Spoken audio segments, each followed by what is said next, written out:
Hi guys, this is Prabhas solution. तो दोस्तों, आपका कल यहाँ पे रैंक कार्ड आपका सीजीपीईटी वालों का और सीजीपीपीएसटी वालों का आ चुका है। ठीक है, इस वीडियो में हम यहाँ पे बात करेंगे कटअप के बारे में। ठीक है, आपका कटअप क्या है, कैसे बन रहा है, ठीक है, क्या हो सकता है, ठीक है, या फिर कटअप को कैसे आपको पता करना होता है। ठीक है, इसके बाद हम बात करेंगे सीजीपीपीटी वालों का यहाँ पे रिजल्ट का क्या अपडेट है, कब तक ये आ सकता है। ठीक है, और इसके बाद हम बात करेंगे कि आपको काउंसलिंग वगैरह का प्रोसेस यहाँ पे क्या हो सकता है, कैसे कैसे अब आपको यहाँ पे काम कराना है। क्लियर है?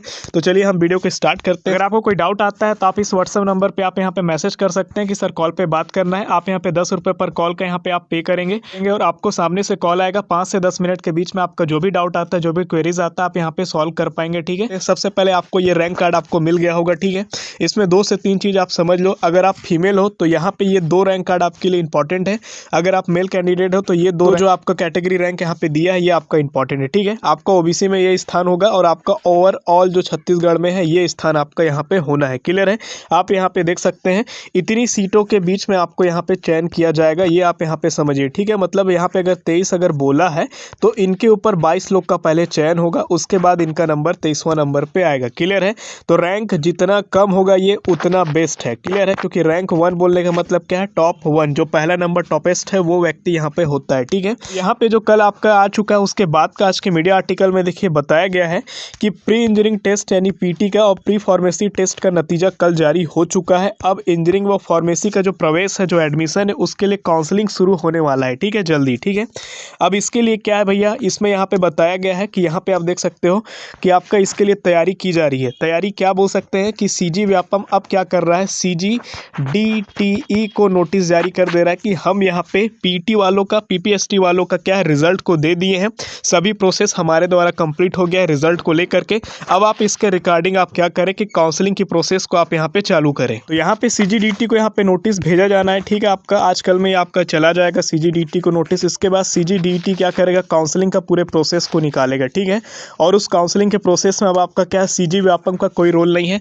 आपको ये रैंक कार्ड डाउनलोड कर लेना है, जो आप यहाँ पे आप देख रहे हैं, ये रैंक कार्ड आप डाउनलोड कर लीजिए। इसके बाद सीजी व्यापम का यहाँ से कोई रोल नहीं है। ठीक है, अब यहाँ पे सीजीडीटी का रैंक आना है, सीजीडीटी का यहाँ पे रोल है, क्योंकि ये यहाँ पे काउंसलिंग कराने का काम करता है। जितने भी छत्तीसगढ़ में टेक्निकल स्टेट लेवल के जो भी काउंसलिंग है वो सीजीडीटी करती है, मतलब कि डायरेक्टर ऑफ टेक्निकल एजुकेशन। ठीक है, अभी बीटेक वालों का, लेटरल एंट्री वालों का हो रहा है, एम फार्मेसी वालों का हो रहा है, एमटेक वालों का होना है। इसके बाद जस्ट आपका यहाँ पे चालू होना है। जब भी नोटिस आएगा मैं आपको समझा दूंगा, लेकिन इसी महीने आपका काउंसलिंग का प्रोसेस चालू हो जाएगा। आपको बिल्कुल भी समय नहीं मिलेगा। जो ओबीसी कैंडिडेट है या जो जनरल कैंडिडेट है या जो एसटी एससी कैंडिडेट है, जिनको इनकम सर्टिफिकेट का बेनिफिट मिलता है, वो इनकम सर्टिफिकेट बना लेना। हिंदी में इसको आय प्रमाण पत्र बोलते हैं। क्लियर है? क्यों बना लेना? क्योंकि इसके लिए 10 से 15 दिन का समय लग जाता है, और ये अगर आपके पास रहता है तो ओबीसी वालों को या बहुत सारे कैटेगरी वालों को क्या है, फीस में रिलैक्सेशन मिलता है, फीस कम हो जाता है। ठीक है, कम फीस लगता है। जहाँ पे 22,000 रुपये लगना रहता है, वहाँ से 3 से 4,000 रुपये के बीच में ये काम हो जाता है। ठीक है, जनरल वालों के लिए नहीं होता है, लेकिन मैक्सिमम लोगों के लिए ऐसा होता है। आप कॉलेज में, गवर्नमेंट कॉलेज में जब आप एडमिशन लेने जाओगे तब आपका होता है। ठीक है, बात करते हैं सीजीपीपीटी वालों का रिजल्ट कब तक आ सकता है। सितंबर को आपका पीटी वालों का और पीपीएसटी वालों का पेपर कंप्लीट हुआ है। इसके बाद वाला जो संडे था उसमें आपका सीजीपीपीटी वालों का पेपर एमसीए वालों के साथ कंप्लीट हुआ है। तो इनका जो रिजल्ट है आपका हफ्ता भर के अंदर आपका आने का पूरा चांस है। हफ्ता भर में, एक वीक के अंदर आपका रिजल्ट आने का पूरा चांस है। उसके बाद आपका भी काउंसलिंग चालू हो जाएगा। ठीक है, यहाँ पे आप देखिए सीजीपीटी वालों के लिए बात किया है, तो देखिए सीजीपीटी में इस बार बोला हुआ है कि 10,000 आपके 55 परीक्षार्थी शामिल हुए थे। पिछले साल की तुलना में ये छात्र थोड़ा कम है। अगर पीपीएसटी की अगर हम बात करें तो 23,849 लोग यहाँ पे शामिल हुए थे। और यहाँ पे पिछले दिनों इनका क्या है, मॉडल आंसर और दावा पत्ती यहाँ पे निपटाने के बाद यहाँ पे रिजल्ट जारी किया गया है। ठीक है, यहाँ पे राज्य में 33 इंजीनियरिंग कॉलेज बोला गया है, जिसमें 11,381 सीट है। ठीक है, ये गवर्नमेंट और प्राइवेट दोनों मिला करके 11,381 सीट है।